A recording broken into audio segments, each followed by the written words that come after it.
Lisa, Yes, baby girl. when I grow up, I want to be a WOMENACE to society. Then so shall you be. Hey, this is Lisa Landry. Welcome to WOMENACE to Society. I'm speaking today with Suzannah Weiss. How are you, Suzannah? Good, how are you? I'm doing well. Thanks so much for talking to me. I know you're extremely busy. You're not just a freelance writer, you're also an editor at Teen Vogue, and you have articles all over the place: Glamour, Refinery 29, Buzzfeed.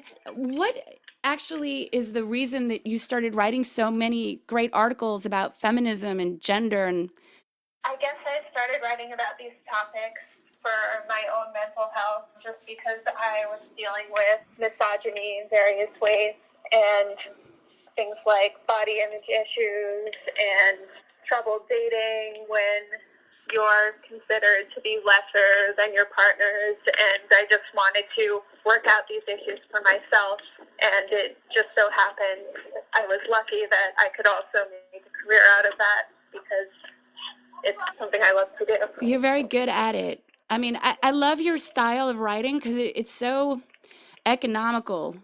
And at the same time, you're so very deep and you're so very honest. And I think a lot of the things that you write about are things that we think about and don't often explore. I think your article, What Happened When My Boyfriend Became My Girlfriend, is such a tender and provocative piece.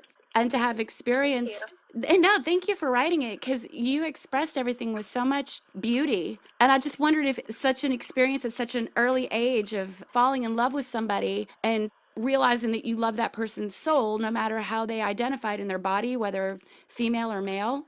I wonder if that colors a lot of your wonderful work. I wouldn't say that it's the primary influence on my work. I will say it confronted me with some of my own prejudices. Like, I had to ask myself why I was so averse to the idea of dating someone who presented as a woman and why it mattered to me so much if, like, my boyfriend wore girls' clothing, and realized that the perceptions that I was trying to fight were also in me, which just shows how prevalent they are. And I think that my own prejudices did contribute to the collapse of that relationship, but ultimately that relationship didn't work out for other reasons, so that's okay. And I was happy that we could leave it on a good note where we had a friendship. You have a lot of wonderful feelings for your relationships, whether they worked out or not. You seem like the voice of a generation in a lot of respects. Like you're so very thoughtful and curious, and I really appreciate that you put such a passion into your writing. Thanks. What you said about taking positive things from my relationships, it's funny because the relationship I had after that, my partner was very manipulative and kind of emotionally abusive. And I wrote an article about that. It was called 7 Signs Your Partner is Manipulative, and used him as an example. And then his next partner accused him of being manipulative. He Googled, like, how to know if you're manipulative, and then he found my article about him. And then he actually texted me and said thank you because it really helped him see himself, which I am really impressed by because I would have hated whoever wrote that. And we actually have become friends since then. We all behave in ways to our partners that hurt them, and like, I see those tendencies in myself that I see in him, so how could I not forgive him? Because that would also mean not forgiving myself. So we've since then become friends, and that's actually been really illuminating to be able to talk about the struggles that he had in our relationship and struggles that I've had, and to come out of it as better people. I love also your article to whoever called my hotel room while I was masturbating.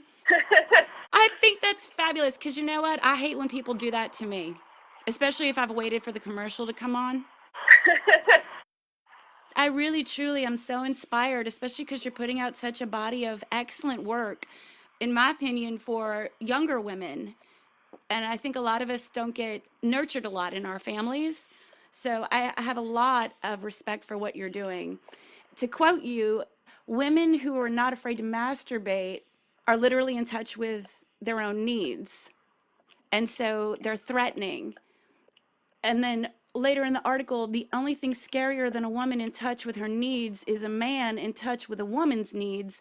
He's disturbing the whole order of things. And that's, to me, it's part of the problem with the patriarchy keeps living on because other men who could help knock it back contribute to it because they're scared that they're going to ruin it for their brothers.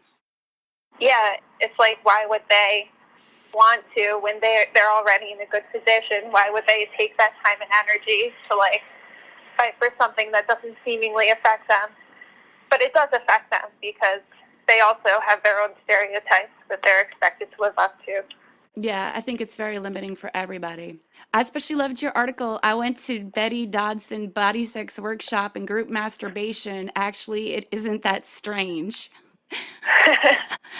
It's just a phenomenal title for an article. What was that like? I mean, how did you stumble upon Betty Dodson?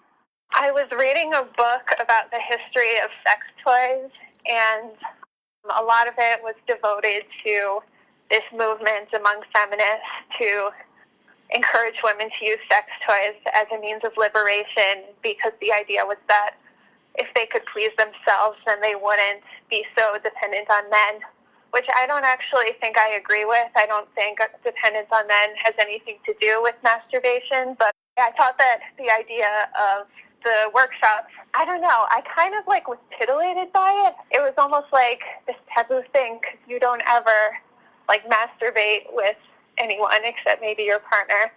And I wanted to see if I could find that liberation that she's talking about. And I wrote another piece about this workshop for Harper's Bazaar. I went into it thinking I would have my best orgasm ever, and then I was disappointed because I just like had a regular one. But then I was like, that's the point, is to just be happy with whatever experience you have. And it doesn't have to, you don't have to upgrade your orgasm or your masturbation session. You can just appreciate what you have. You don't have to go for biggie size. It seems like a really fun, quirky thing to do. When you live in bigger cities, you can go to those kind of events. Were you, like, I would have been really terrified at the beginning of it. I have been to clothing optional resorts, so I'm pretty used to public nudity and even public sex. The first time I took off my clothes at a clothing optional resort, I was nervous, but after that, I got pretty comfortable with nudity. I like to think that I'm open-minded and I'd be okay with being at one of those nudist resorts, but I don't think I have the tenacity. But I do applaud your going there. I think I would like to do it, maybe when I'm old. Do they have a lot of older people? They do, actually.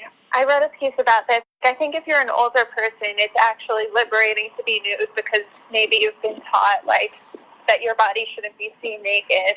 I think younger people or fit people are generally more vulnerable because you're at risk for being objectified. That makes sense. But I guess when you get to the time of your life where, you know, everything's hanging down nearer the floor than it was and you're wrinkly, I guess you don't feel so self-conscious. I've heard older women say that they are treated as irrelevant because they no longer meet beauty standards. Some have said they feel like they're no longer being valued for their looks so much, so they feel more freedom to focus on their mind. Yeah, you know, as I age, I feel that way and I understand that. And it is a bit liberating. You're taught at a young age to be as attractive as possible as a young girl and a young woman. And then you get to a point where you're like, it's really hard to look presentable and it's getting more difficult. So you kind of just don't care as much about your physical appearance. And there is a certain freedom with that. I'm looking forward to that. I know that you're writing a book. Still on the proposal stage, so this might change, but it's tentatively titled Subjectified Women's Search for Sexual Empowerment. And it uses this concept of subjectification, the opposite of objectification, which sort of means literally putting women at the subject of the sentence. So rather than getting looked at, you look. Rather than getting fucked, you fuck. And it looks at ways that I've tried to find my own subjectivity like going to clothing optional resorts and masturbation workshops and getting vaginal treatments and getting hypnotized and all these adventures, and it sort of uses them to build on this concept of subjectivity and talk about the ways in which I still felt objectified in settings that were meant to empower me, and sort of how we can move forward from being objectified literally no matter what we do. I'm really happy that you're writing that, and I can't wait to read it. Women in general are expected to be passive, and when we aren't as passive as most of our sisters are taught to be, there's sort of a backlash because it's upsetting the status quo. You think the backlash often comes from other women? Yes, I do. I think it's often something that we're unaware of doing to other women because it's subconsciously ingrained for many of us. But also, I think for men, it's terrifying in some cases. Certain men don't know how to handle it because it's so foreign to what they've been taught as well. Even if they consider themselves enlightened, there's only so independent a woman can be before it's scary. Do you think that makes sense? Or I don't want to be too cynical, because I am very hopeful for us as a species, but I do think I think there's a lot of underlying fear of women going on, no matter what gender you identify as. I think there's a lot of patterns that have been put into us, some of them biological, most of them social constructs that get caught up in what we think we're able to do that will be acceptable and what we will be judged for if we do them. Speaking of empowerment, I really loved your recent article that you wrote about the problem with feminist sex toys. I could go on for days about these dumb oral sex panties. They made me so angry. Especially because their PR person approached me as if she felt I would love this idea. She was like, I'm a fan of your work and I think this would be perfect for you. It's revolutionary panties that block your taste and smell during oral sex. I'm like, have you read any of my work? Do you think I'm dumb enough to think that is going to move women forward in society? The premise is women aren't having oral sex because they're self-conscious, and this will block that. But it also implies that women should be self-conscious and that you would need these things. And what bothers me more than the actual product is when these products are marketed using feminism, because real progress would mean that women don't want to buy something like that. It might put a Band-Aid on the problem, but these companies are literally invested in women's oppression continuing, because if women love themselves no matter what they look like, then a company like that would have no customers. So it's hypocritical to me when they claim to be advancing feminism. Yeah, it strikes me in the same way. And another quote from some of your work: if you're making money off the oppression of women, that doesn't seem very feminist to me. That encapsulates a lot of what is wrong with some of these products that are supposed to be things that women need to feel sexier or more feminine or more desirable. They're actually just kind of tools of more oppression.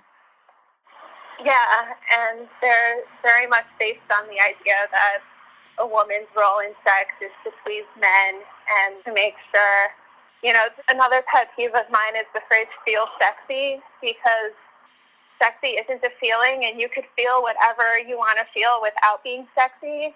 And I think it's just women's sexual satisfaction has been so tied up to how they look, feel, taste, or smell. I don't know how any woman can enjoy herself if she's thinking about all these things. Yeah, I think that's one of the reasons many of us don't enjoy stuff, is we've been conditioned to think we're so less than and we're so undeserving unless we are what a man's standards of sexy are. And, I guess that's our culture, though. They're not going to try to sell you something unless you need it, so they got to invent something that you need to buy. But it doubly pisses me off because as women, we're making less money for the same work as our male peers. And overall, many of us choose professions that don't pay as well as typically male-dominated careers. So we're coming with less money to buy products we don't need so that we can appeal to people that are valued more than our society in the first place. But I love the way that you kind of cut through all that stuff in your writing. I have to ask you, were your parents and you close? Because I'm so touched by the way that you describe your dad talking to you when you went off to college about sex and being protective of your emotions, but not also being somebody who was scared. Yeah, my dad's really awesome. Yeah, I don't know if he knows I wrote that article. I was scared to, because it has a bit much about my sex life. But, yeah, I'm not as close with my parents as I'd like to be. That's something that I'm trying to work on. But my dad, he gives me, his little nuggets of wisdom occasionally, and I love it. Yeah, he seems like a guy with a lot of good advice from that article. And you give a lot of good advice too. I was just reading this morning because I knew we were going to chat 6 ways to become closer with your family, even as a busy adult. And I really love that article because it's very simple advice that a lot of us wouldn't even think to do, but we'll do it with our friends. Yeah, true. I also wanted to talk about the fact that you consult, that you help younger writers or maybe people who are looking to become writers. What would be a nugget of advice a newer writer could take away? I would say, you need to be really persistent. I don't know, I think probably my first 10 pitches or so were rejected. You just keep sending it places. I think I once had a piece rejected 11 times before Marie Claire published it. But that doesn't mean it was bad because it did get published. There's no substitute for putting in the hard work. I have at times worked 16-hour days, 7 days a week. That's why people always want a quick fix, but then I tell them how to do it, and they don't actually want to do it.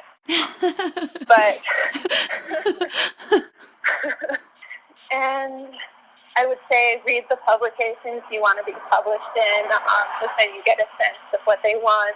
And network like crazy. I am pretty shameless about networking. I use LinkedIn's alumni finder and just I don't do this anymore, but I used to just send emails to whoever from my school was in a field that I was interested in and set up phone calls. Because then those connections, you never know what they'll lead to. Yeah, it's all interconnected. It's weird too. I've helped younger acts, coach them, and it doesn't matter what advice you give them. Most of the people don't want to take it. Just like you're saying, it's hard work. It's everyday work. It's constantly reaching out and trying to connect and make things happen in the future, even if it's not now. But most of us don't actually put in the dedication. Yours shows. Because I really wanted it. You have to badly want it. And if you don't, then find something you badly want, because then it'll take less energy out of you to do it. That's perfect. When you're writing for Teen Vogue, what ages are the young women or young people that you're writing for typically? I believe Teen Vogue is 13 to 19. I think it's an amazing publication. I want to ask you a weird question, maybe, I guess. I don't know, do you ever consider yourself those ages when you're writing a piece, or do you just put out this piece and it's going to just be appropriate? It's funny you asked that, because just this morning I revised the prologue to my book to, be dedicated to my 13-year-old self, who was standing in the mirror and hates, being deeply uncomfortable with her body and all of the things that I wish that she knew. I mean, my book isn't for 13-year-olds, but it's sort of for the 13-year-old within us who is hungry for a more positive message about sex and gender than we've been getting. Yeah, I do think about that when I write for younger audiences, just hoping that they grow up with better messages than I did. Well, as somebody who was raised in a family that was very repressed, I want to thank you, for considering all the 13-year-old girls out there who do need to be empowered and do want to hear that what they're going through isn't all that strange. Yeah. I think you are really a voice of a generation, and I have so much respect for the content that you create. I just want to thank you. Thank you. Thanks so much, Suzannah, for talking to me and my listeners and for all the delightful stuff you're accomplishing. Y'all check her out on Twitter at Suzannah Weiss and on her website, SuzannahWeiss.com. Also, please come to my website, LisaLandry.com. You can sign up from a YouTube channel, and you can also sign up from a newsletter. You will receive a free audio download from my last comedy album. Shout out, Ari. I miss you. You can't listen to my albums yet, son, but you sure are a lot of inspiration. I love you.